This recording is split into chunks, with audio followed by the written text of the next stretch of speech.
Podcast Playground. Hooray!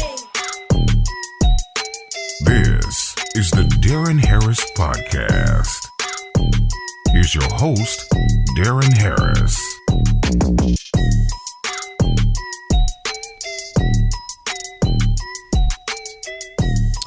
Hey everybody, what's up? Welcome back to the program. I'm your host, Deron Harris, and this is the Deron Harris Podcast, man. Thank you for joining me this week.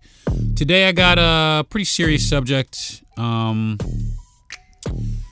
don't really like to talk about it because it's really hurtful, but I got to talk about it anyway because that's how we bring awareness to it, and that is how we get rid of it, by bringing awareness to it, by calling it out. Today's topic is how white women's lies, victimhood, and racism became a matter of black life and death. Now, there's a lot of footage that I've seen out. There was one incident a couple of weeks ago that was on. I saw it on TikTok, and it was about a guy. He was a repairman, went to a lady's house, and this lady opened the door, and she started questioning him, and all of a sudden, then she called the police, and then this guy in his uniform is, this lady's standing there telling people on the telephone that he is threatening her and that she is worried for his life. Worried for her life while he's just trying to do his job. And that's more frequent. You're starting to hear more stories starting to resurface, and you're starting to see more videos of white woman victimhood. There's been a bunch of white lady tears out here, getting a lot of people stuck, putting people in situations where literally their lives are in danger. They don't have any remorse for it, and they continue to perpetuate it. And let me say this: it is not all white ladies, all right? Not all white ladies, but it damn sure is quite a few of them. So that's what I'm talking about today on the podcast. But first, I want to check in with everybody's mental health really fast, because this one kind of did a number on me, man. I watched a documentary last night, and kind of put me in a state of mind where I was a bit down, and also at the same time a bit angry, but I want to let everybody know that there is help out there. If you are feeling like you can't cope, world's getting too big, you're feeling too small, there are people out there that are willing to help you. So don't deny yourself that help if you need it. Don't sweep it under the rug. Don't pretend like you got it under control, because trust me, my man, you do not. Okay? So I'm going to take a quick fast break, and when I come back, we're going to jump right into it, okay? This is Deron Harris Podcast. The Podcast Playground. Hooray! Now, back to the Deron Harris Podcast. All right, y'all, let's break it down. So last night, my wife and I, we're both sick. I have bronchitis. She's got the flu. We're laying here trying to figure something out to watch, and we were watching Netflix. And we had watched a few movies, just sitting here kind of killing time, bored. So right before we went to bed, we put on a documentary called The Perfect Neighbor. And it was on Netflix. And one of the reasons we watched it is because we're in Florida at the moment, and the incident where this happened, we drive through this community on a regular basis, living, traveling through Florida all the time. And in Ocala, there was a lady, white lady, and she lived in a duplex in a neighborhood. And in the neighborhood, there were a bunch of kids, and black kids, white kids, nice mixed neighborhood.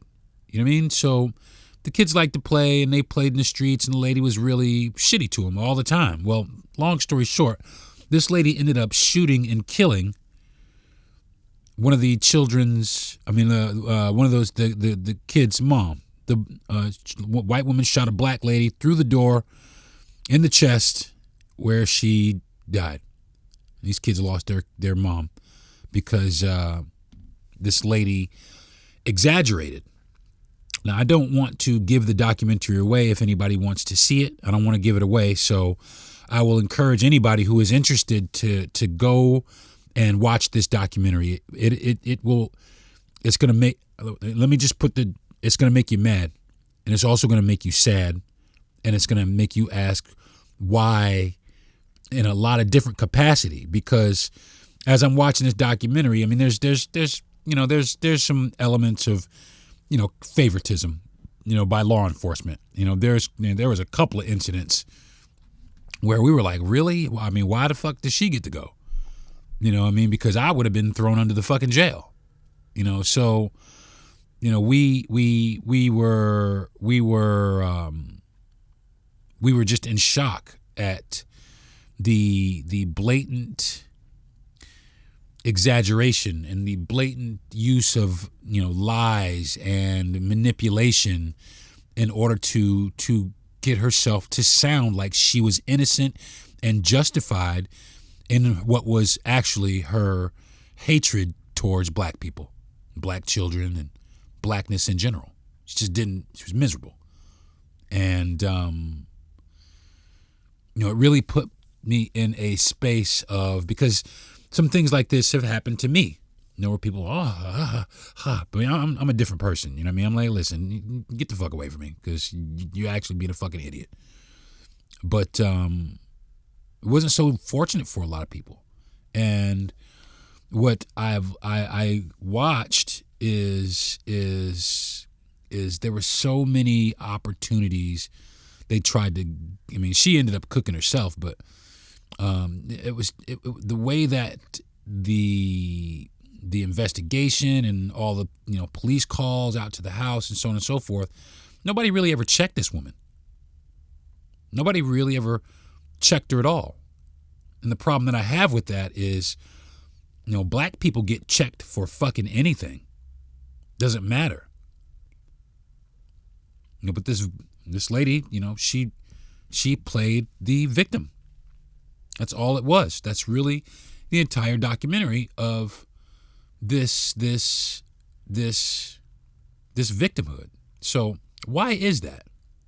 Why do white women feel like they have to play the victim and all? I don't get it. I mean, for me, it's they weaponize their tears in order to get us in trouble, and it's something that they do on purpose. Now, again, it's not all white women. Okay, I just want to make sure that I get that out there, because the last thing I want is somebody saying that that's I'm calling out all white ladies, and that's not what's happening here. Okay, what I am is calling out the behavior that is white women's behavior. A white woman's behavior. Okay, so what I'm going to do now is I'm just going to explain carefully and try and do it as truthfully without pretending this is about all white women. Okay, this is a documented social pattern, and it shows up enough to matter, and it shows up enough to get people hurt. So why white women lie on black people to escalate the situation? Now, this behavior, it doesn't come from individual cruelty, just cruelty. It comes from power, it comes from history, and it comes from social conditioning. All right? A white woman has historically been positioned as fragile and in need of protection, and that's they put the white woman on a pedestal. Okay, in the U.S., white women have long been treated as symbols of innocence, and that status didn't just exist; it was legally and culturally enforced. Okay, historically, a white woman's accusation was often accepted without any evidence, and a black person's denial was often ignored regardless of how much evidence we provided. So when any kind of conflict would arise, some white women instinctively lean into the role that society has rewarded them before. I'm scared. I'm threatened. Somebody needs to protect me. I'm scared. I feel threatened. And somebody needs to protect me. Okay? Now, their tears, white women tears, they function as a social weapon, even unconsciously. You know, it's a lot of, some of them they don't, I mean, it's just what it is. You know, it's been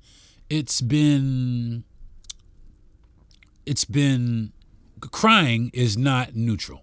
Okay, it's not neutral in a racialized society. Okay, when a white woman cries, she's often perceived as being truthful. Her fear is treated as legitimate, and authority figures respond to those perceived threats with the utmost urgency. Now, on the other side of that, when a black person reacts emotionally, we are seen as aggressive. You know, our fear is being dismissed, which, you know, always led me to ask the question, when do we get to say that we are afraid? Because there's so much violence that has been portrayed against us, you know, not just at the hands of white women, but at the hands of white people in general. And our response is really generally treated as suspicion. And the reason why is because they don't want to hold themselves accountable or see that what they have done is bad to do to people. They don't want to see that. So crying becomes a shortcut to credibility. Okay, whenever they can, and it's whether it's intentional or reflective. Not reflective, reflexive. So, the victimhood deflects accountability is what it is. Playing the victim, it does a couple of things, man, and both of those things, they hurt. It removes scrutiny from the person crying. Okay, so even if that person is in the wrong,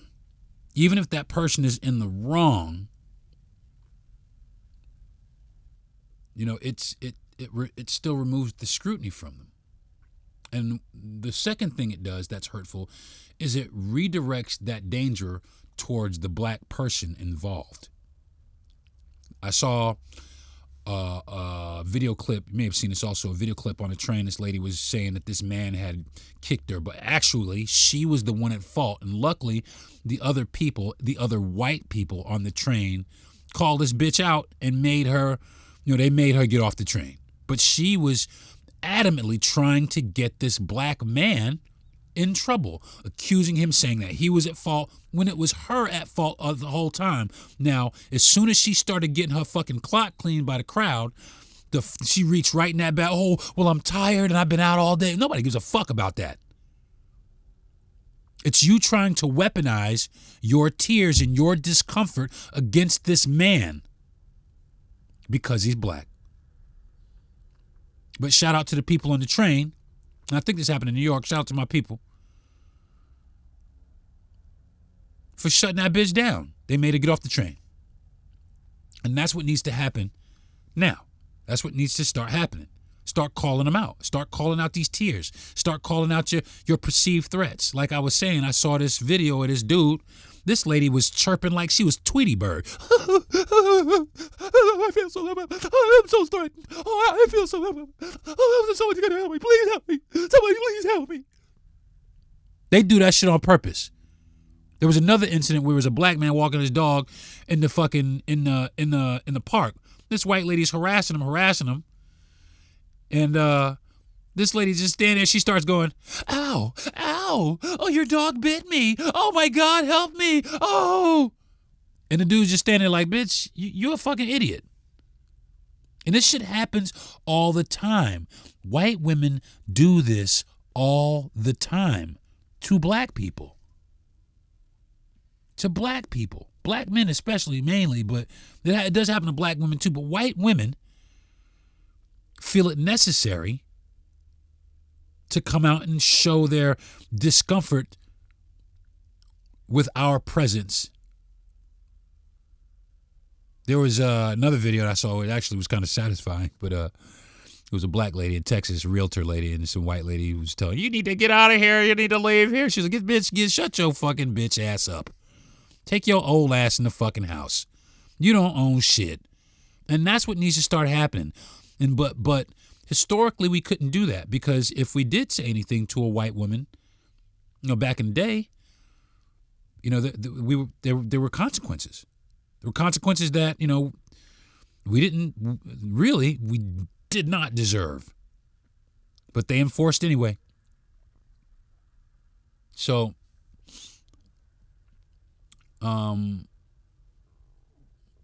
this is especially common when a white woman is confronted, or her authority is challenged, or she's called out in public, or she is in fear of having to face some sort of consequences. And instead of sitting with that discomfort, victimhood becomes kind of a built-in escape hatch from that. So she can just kind of walk away and say, whatever happens after is whatever the fuck happens. That's what you get for questioning me. That's what you get for confronting me. That's what you get for trying to call me out in public.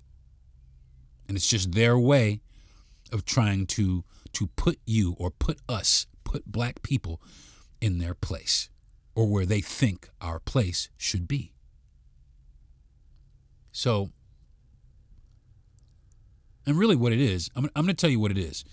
They say that they're afraid. It may be so, okay? But fear of blackness is a socially learned thing, okay? Many white women are raised, either subtly or overtly, to associate blackness with being angry, with being dangerous, with being hostile. Not because we are dangerous, but because the media has reinforced that. Their families have sat around their fucking tables and their holidays, and they've reinforced this. And through people not really saying anything about it, that also reinforces it. So normal interactions can be interpreted to them as a threat. So when this guy walked up to try to help this lady with her fucking water heater or whatever it was, just by, whatever she's heard or perceived about black people, has sent her, I'm at risk here because of this black person, because what I've learned, of seeing society and all these fucking news outlets and media outlets and how they portray black people. Simple as that. So, the main problem is this, though. The institutions. Okay? The institutions themselves are a super problem. And I'm going to take a quick, fast break, and we're going to break down the institutional issues with white women in victimhood. I'll be right back. The podcast playground. Hooray! Now, back to the Deron Harris Podcast. Hey, y'all, I'm back. Okay, so we're about to break down into the institutions of this fucking, I don't know what you want to call this dynamic, but it's the institutions themselves. All of the institutions themselves, they were set up, and they actually back this up, because this behavior, it wouldn't persist. It wouldn't persist if it didn't work. You know what I'm saying? The behavior wouldn't persist if it didn't work. So they had to make it work, and they made it work through the systems, historically and presently. Police, they tend to believe white women. They just believe you. They just will believe you. Oh my God, he came over here and then I was afraid. They believe that. And what that does is that immediately that puts them in a hostile space towards a black person before they even hear what the black person has to say. And, we know how the police and black people get down here in America, don't we? You know what I'm saying? We know. And they know. And they use that. And it starts real young. Schools discipline black children 10 times more harshly. And this has happened to me, even in the fucking workplace. Workplaces will side with the white woman. They will side with a white woman and her half-assed truths over me and all of my actual truth and the evidence that I have. They'll tell me, well, maybe we should just calm it down. Well, you know what? I'm sure she was sorry. It won't happen again. They try and minimize their attack against blackness, because that's what it is, y'all. These tears, it's an attack. That's an offensive. That is something to try and get you in trouble. I don't know how many times a white woman's tears has gotten somebody black killed. It's fucking ridiculous.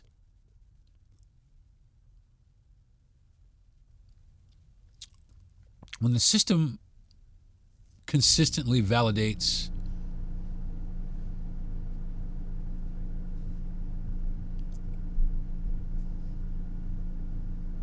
I gotta turn the air conditioner off. When when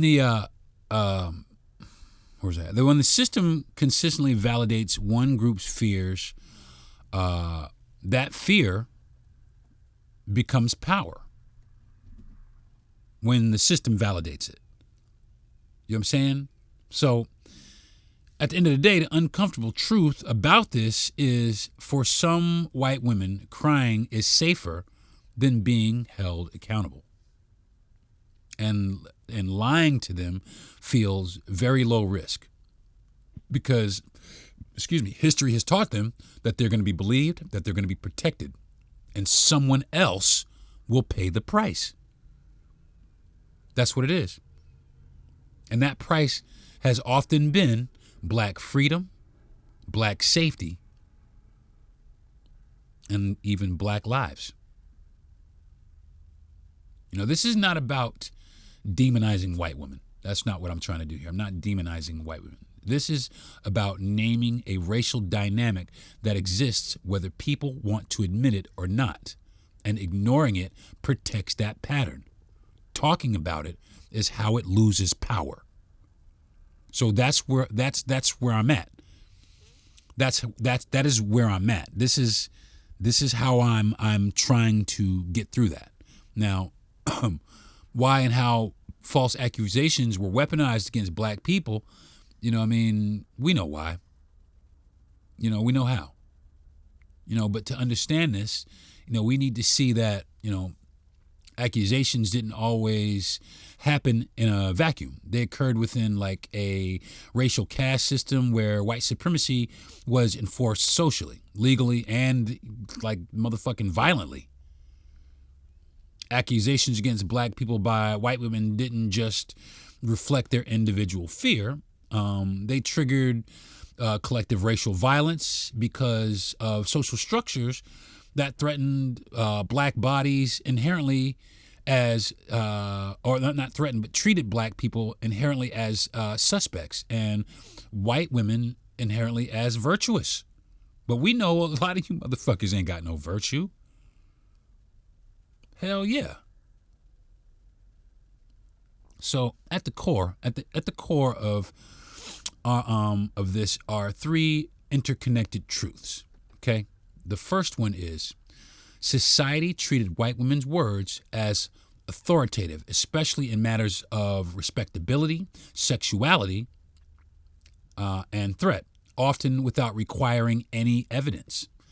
Number two, legal and extra-legal power structures, courts, juries, and mobs believed and acted on those claims no matter how flimsy they were. Didn't matter. They just was going to go out and get some black folks. Didn't matter. And black people, we were denied justice and humanity in every step of the way, from the accusations to the trials to mob violence. It's crazy. You know, there's so many examples, man. In 1955, Emmett Till, man. You know, they murdered Emmett Till in 1955. You know what I'm saying? In 1923, the Rosewood Massacre. The Rosewood Massacre, 1923. 1931, the Scottsboro Boys. You know, that was false accusations that led to 9 teens being locked up. You know, the Groveland Floor in 1949, false claims of brutality and decades of miscarriage of miscarriage of justice here in Florida. And then lynching culture. You know, I mean, it just became something to do because the law enforcement was down. They didn't care. And a lot of times law enforcement actually participated. You know, and this was all of this was at the hand of white women's tears, white women's lies, and white women's victimhood. This was all because of white women. And in all those cases I just mentioned, even in some of those cases, people even came clean and said they did, but they were never held responsible for anything that they did to anybody black. And that's wrong. That lady who lied on Emmett Till, she just recently passed. She was able to live out her life.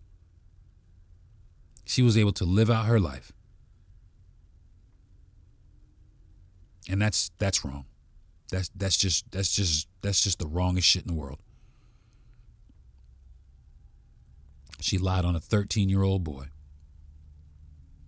And he was tortured, shot in the head and thrown in the river on vacation visiting family. That's fucking dumb. And they want to erase that. People want to erase that history. They want to diminish that history. They don't want nobody to know about that. And that's wrong.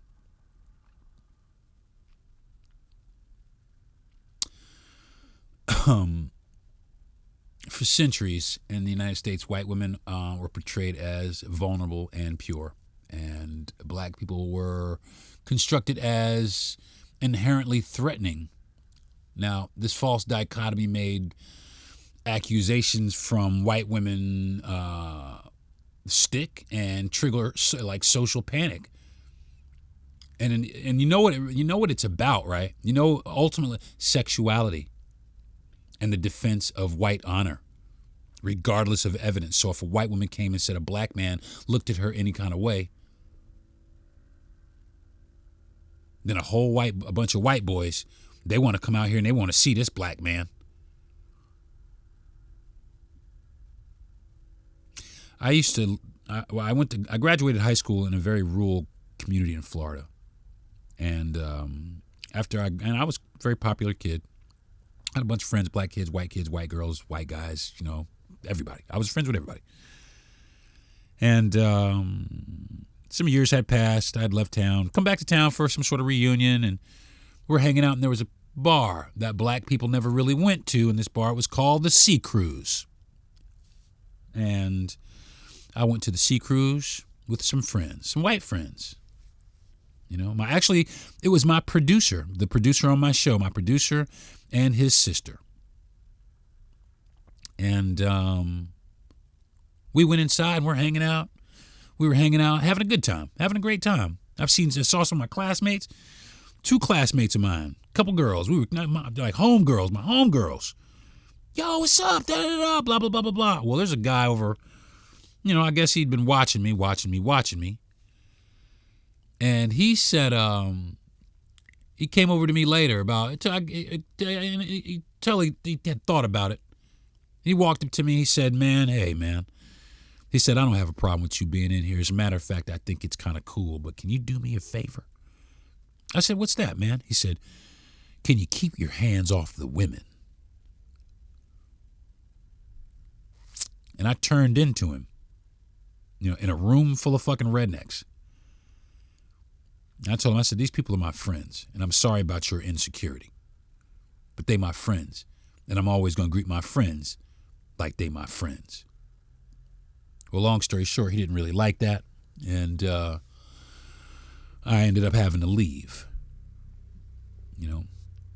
And I just wanted to share that with you because that just goes to show you the mentality behind why some of these things occur. They just don't think that we should be able to touch them or be around them. And a lot of white women know that. A lot of them know that. And they know that all they got to do is say a little word, a little wink, a little nod, and they'll have 10 dudes out there ready to get me. The system validates this. Okay? The system has always validated this. And these systems need to be called out. They need to be dismantled. And the architects of these systems, the same thing needs to be happen. They need to be called out, and they need to be held accountable. But most importantly, the most important thing is that when this happens, the white women who use this, who employ this trick, who pull this out in order to cause this thing to happen, they need to be punished. They need to be punished for this. They need to be held accountable for this. Like I said, there's been countless black bodies that have been killed and stacked on top of each other. Whole communities burned to the ground. Whole lineages wiped out. Innocent babies targeted and eliminated because of white women tears. So I just wanted to bring this to everybody's attention. And again, that documentary on Netflix is called The Perfect Neighbor. And you got to brace yourself to watch it. But I will say this. Do not watch this video, this documentary, and then use it as an excuse to go out and attack white women. That's not why I did this podcast. Because that's not what it is attacking the ideology, attacking the weaponry that has become white women's tears. And shout out to the white women that recognize this and denounce it. Shout out to the other white women who call it out. Shout out to y'all, because we're not going to be able to fix that. Okay, it's not us that will be able to fix that. It's going to be you that's going to fix that, because I'm going to tell you why. I'm going to tell you why. The white men who control law enforcement, they're not going to listen to us, but they will listen to you. They will listen to you. So we got to make this stop. All this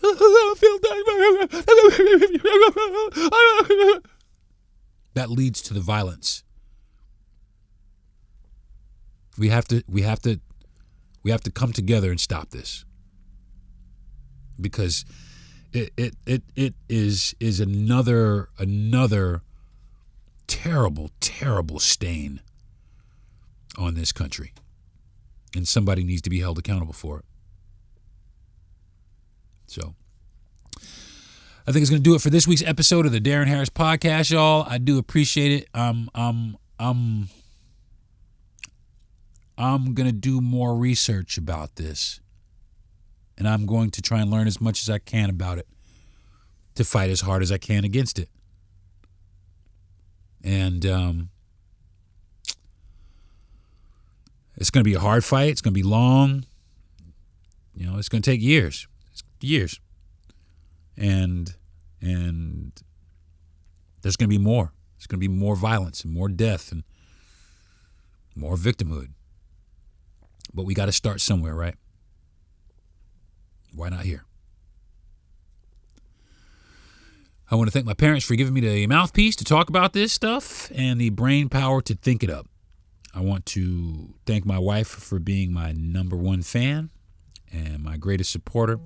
I want to thank my best friend and producer, Jesse Yandel, for being a great producer every single week. I I want to thank Gentry Thomas for the platform. And I want to thank everybody out there who listens to my program.